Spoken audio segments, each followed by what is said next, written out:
So thanks for having me, and thanks for acknowledging that newspaper reporters, in their own small way, have a role to play in recording and preserving history. I've loved reading history and biography, which is, as you all know, kind of a form of history all my life. And that is also true of a good friend of mine, John McNay from Anaconda. He and I met in journalism school in Missoula back in the 70s.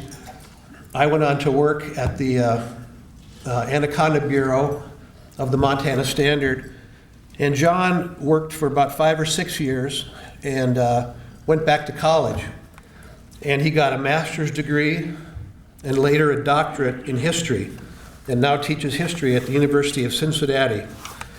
And I used to envy John because he would tell me about all these adventures in academia, and it seemed like a really good deal, but there were other times when I think John would have envied me because I was paid to travel all over Montana. I got to write about fascinating people, important events, and as you all know, sometimes some very crazy goings-on. And I was also allowed to dabble in history. And history, as such, was never really a part of any of the beats I had. But from my first job in journalism in Anaconda, I was just drawn to write stories that had a historical angle to them. One of the first stories I remember writing was about a direct descendant of Marcus Daly, who still lived in town. And another early story was about an old 90-year-old man who had worked an astounding number of jobs all over Montana, including a job at the arsenic refinery up on the hill at the Anaconda smelter. And at the end of the interview, I asked him, as you often do when you're a journalist talking to somebody 90 years old, what the secret was to his long life. And he claimed it was the daily ingestion of a teaspoonful of arsenic. And I said, seriously? And he said, oh yeah, cure a poison with a poison. So I've always considered my job as a journalist to be to explain the world to readers, to help them understand the world and their place in the world. And I always considered that the history of a particular place was as important to understanding it as was covering legislatures, city councils, county commissions, that kind of thing. And that, anyway, was kind of my highfalutin theory of what I did, or my unified theory of reporting. But the truth is, I just love to tell interesting offbeat stories, oddball slices of life, anything that would give the reader some relief from the daily catalog of murders, DUIs, and political scandals. And if some of those diverting stories were historical in nature, all the better. Which brings me to the first story I wanted to tell you about. It was a story I wrote back in 2009 about the Petrified Man, also called The Wonder of the Century and Nature's Masterpiece by journalists. The Petrified Man was supposedly discovered in the Missouri River a little downstream of Fort Benton in 1897. And then beginning in 1899 and into the early 1900s, it was put on display all over Montana for 25 cents a pop.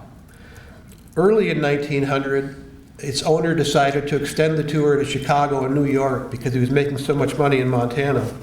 And right before he was to leave on the tour, he suddenly announced that the previously unidentified Petrified Man was recognized as Thomas Francis Marr, who, as people in this room probably know, met his ignoble end by falling off, or they used to say fell off drunk, or maybe was pushed off a steamboat at Fort Benton in 1867 when he was still acting governor of the territory.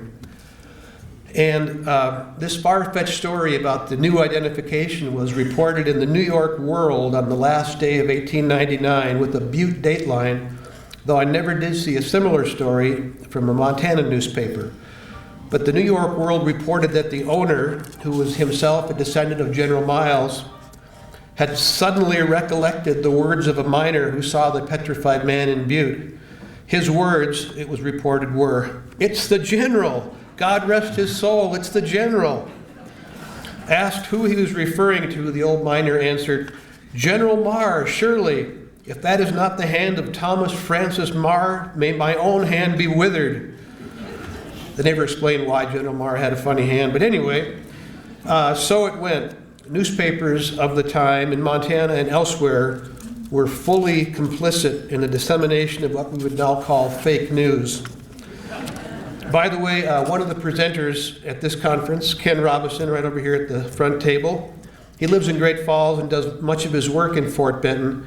He dug out many of the old newspaper references to the Petrified Man that I used in my article. I think it was the first time that maybe Ken and I met. I don't even know who recommended that I turned to him, but it was incredible. He loves to do research, and he found so many great pieces to that puzzle for me, and I've been a huge admirer of his work ever since.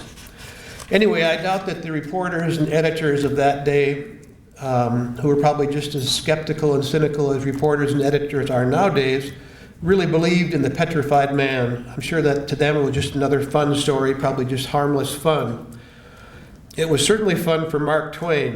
In 1862, working in Nevada, he wrote an article in a newspaper there about the discovery of the Petrified Man. He later admitted that he made up the story himself and claimed to have done so in hopes of ending the public's fascination with such hoaxes. The mania was becoming a little ridiculous, Twain wrote. I chose to kill the petrification mania with a very delicate satire. Well, it must have been too delicate because the article was widely reprinted, only adding to the mania. And by the way, I never considered my story about the Montana Petrified Man to be entirely done because I wasn't able to determine what became of this thing after it ended its touring career. But after the story was published, I would hear over a couple of years, different people would call me with different ideas about where it may have ended up. And as I remember it, there were grounds for believing that it was somewhere in private hands, somewhere in Livingston, where its last owner lived. So if there are any ambitious historian detectives out there, I would urge them to get cracking on that. I would love to know myself. Another history piece I worked on showed me how newspapers, even when they're trying their hardest to present the truth, fall short of that goal. This story was about the murder in 1908 of Yellowstone County Sheriff James T. Webb. I had a friend who worked in the county courthouse, and he pointed out that there was a monument to Webb on the corner of the courthouse lawn. And I'm sure I passed by this monument myself hundreds of times over the years. And if I ever read the engraving on it, it didn't stick, but I went and looked at it. And sure enough, this was 2008, and so it was coming up on the centennial of his murder. So I decided to do a story on this. And the story was that in 1908, the Sheriff Webb had gone up to Roundup, which was then part of Yellowstone County, to talk to a man named William C. Bickford, who was a suspect in some horse thefts in Wyoming. And Bickford was working as a shepherd on a ranch at the time, and after being interviewed by Sheriff Webb, was allowed to go back into the sheep wagon where he was alone for a while. And he suddenly emerged from the sheep wagon with a rifle and fatally shot Webb. A day later, Bickford committed suicide after holing up in another sheep wagon, which had been surrounded by members of a posse. And the wagon, coincidentally, was parked on the banks of Horse Thief Creek north of Roundup. That's supposedly true.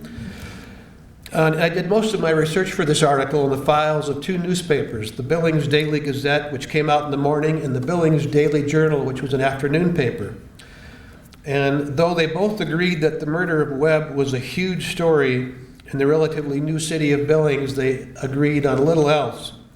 The Gazette called it, said the manhunt for the killer, quote, maintained the interest of the whole population of Yellowstone County at fever heat. The Daily Journal said that nothing that has happened in Billings for years approached the excitement that prevailed this morning when it became known that Sheriff Webb had been murdered in a cold-blooded manner.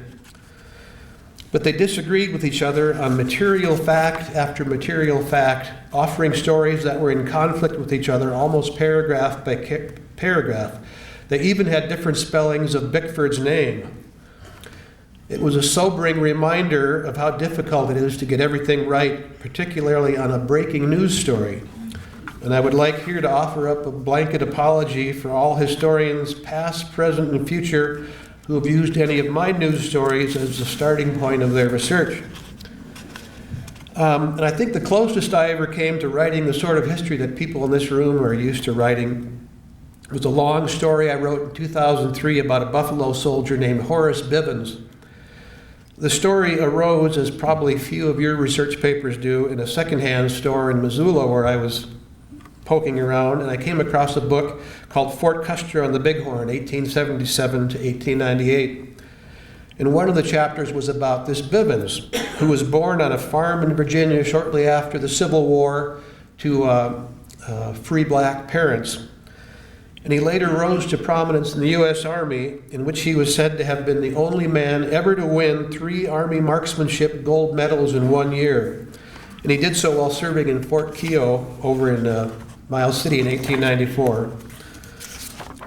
And he later served in the Philippines, and he was also part of a unit that came to the rescue of Teddy Roosevelt and the Rough Riders in Cuba.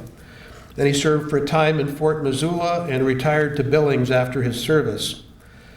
I spent several years working on the story about Bivins, just kind of whenever I had free time, I would try to find some more out about him. I looked in other books, newspaper articles, census records, talked to people in Virginia. And one big regret I still have about that is we never managed to find some artifacts that he supposedly brought back from the Philippines and donated to the original Parmley Billings Library. And this collection was supposed to have included Philippine birds, shells, and fossils, including a pair of monkey-eating eagles, which I really would love to see. And just as amazing, at least to me, an outcome of this story was that years later I was contacted by a representative of the Oxford University Press, which was preparing an 8-volume African-American national biography edited by Henry Louis Gates, Jr. The representative said she called me because I was an expert on Horace Bivins. I kind of laughed when she said that, but then I realized, well, I'm probably the only person to have written about him in 50 years, so I guess that might be true. Anyway, I ended up in this, 8-volume thing, but come on, Oxford Press. It was the highlight of my career.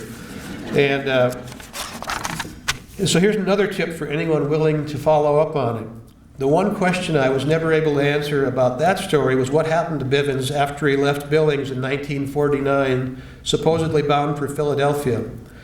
Given all his accomplishments, it's entirely possible there's more to tell about his life.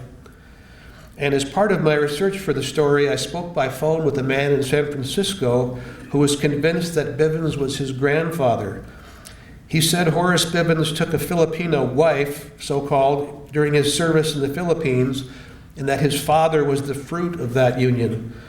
And so I kept hearing from this possible grandson for years after. He liked the story and kind of spurred him to do his own research, and I was doing a little more too as I came across it.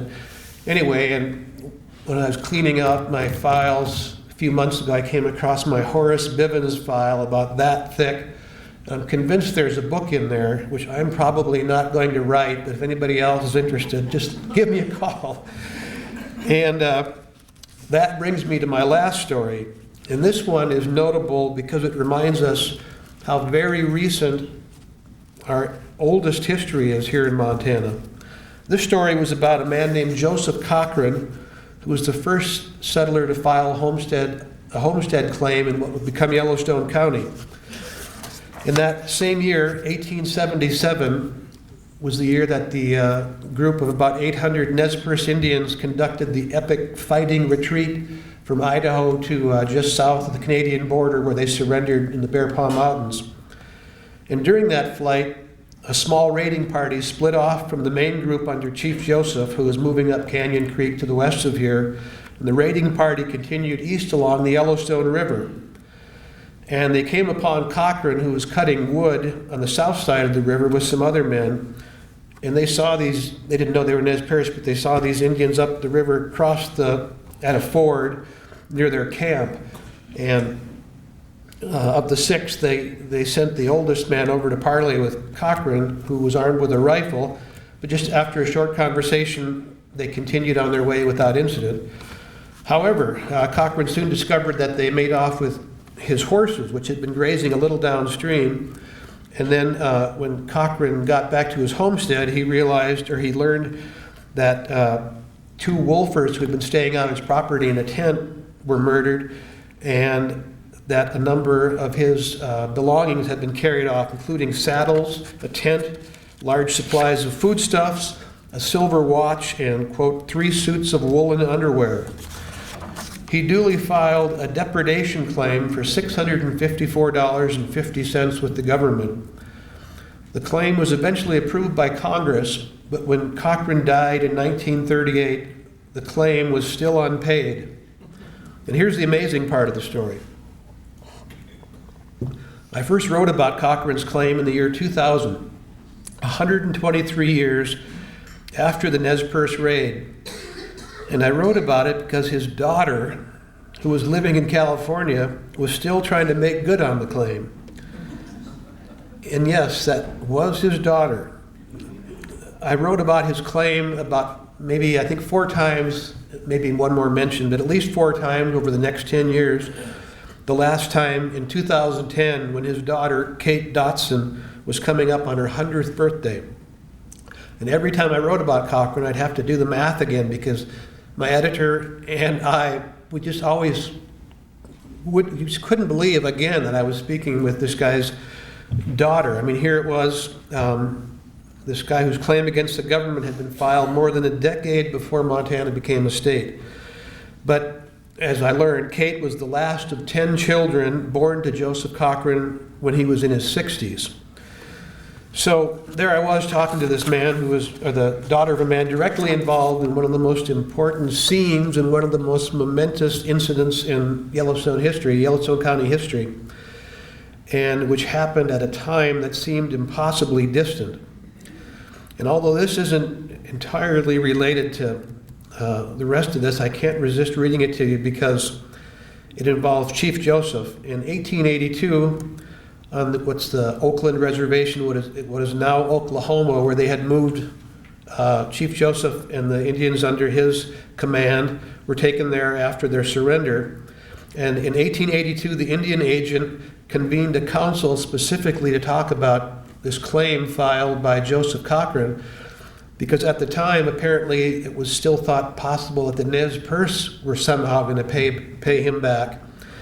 But Chief Joseph, whose eloquence is legendary, didn't think that was quite right, and he said to the Indian agent, "When the war broke out between my people and the whites, property of either that fell into the hands of the others was considered to belong to the captors. It was the fortune of war. They took from us thousands of head of stock, both horses and cattle. Now we do not see how we can pay this claim. We have nothing to pay it with. We have lost everything. It is all past.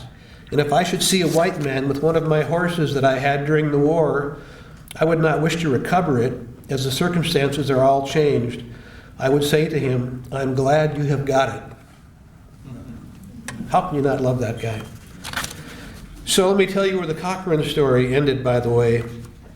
Kate Dotson tried for years to convince somebody in a position to do something about her father's claim that it had been intentionally switched with another claim, which was paid, while her father's claim disappeared. And she did this just on her own distant work, from California, this retired school teacher trying to figure out what happened in Washington, D.C., and she made direct appeals to Conrad Burns and Denny Rehberg and Max Baucus, various governors. I mean, everybody. She's just really an amazingly industrious, fun woman to talk to, but nobody could ever help her. And then in 2010, I was contacted by a local retired aerospace engineer by the name of Cleve Kimmel, who lived in Billings. And he had learned about the case and looked into it himself, including some research back in D.C., where he often went for, I don't know if it was for work or what, but he dove into the case, and he determined, and presented pretty convincing evidence that the whole thing was a much more familiar culprit than theft. It was just bureaucratic bungling, and that when this case file was transferred from one agency to another to be paid, a clerk forgot to insert the file into the folder. And so there was this blank folder in the claims department, and the only thing in it were later letters referencing the case, but no actual claim. And it just really kind of angered Mr. Kimmel that nobody could rectify this mistake, because he was convinced that the file was somewhere in the National Archives if somebody would just take the trouble to look for it.